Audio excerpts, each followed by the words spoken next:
1 আগষ্ট 18 আগষ্ট আৰু 27 আগষ্ট এই তিনিটা বিশেষ দিনৰ বাবে সাজু হওক বিশ্ববাসী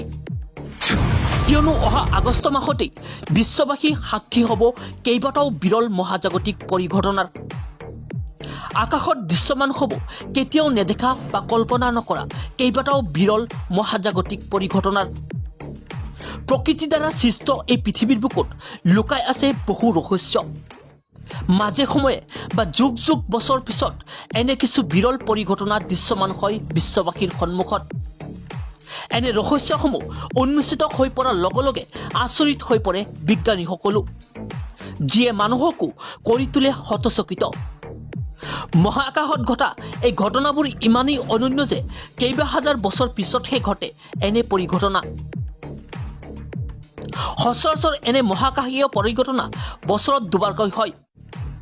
কিন্তু অহা আগষ্ট মাহত তিনিটাকৈ বিৰল পৰিঘটনাৰ সাক্ষী হ'ব বিশ্ববাসী সৰ্বপ্ৰথম দিনটো হৈছে 1 আগষ্ট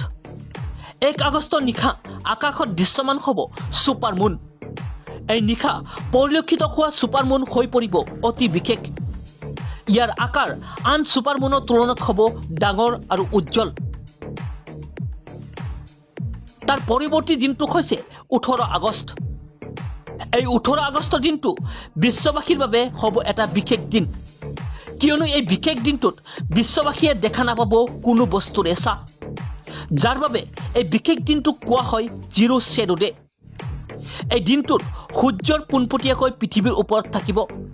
অৰ্থাৎ এই দিনটোত যিকোনো উলম্ব বস্তুৱে পৃথিৱীত নেপেলাই ছা তাৰ পৰৱৰ্তী দিনটো হৈছে 27 আগষ্ট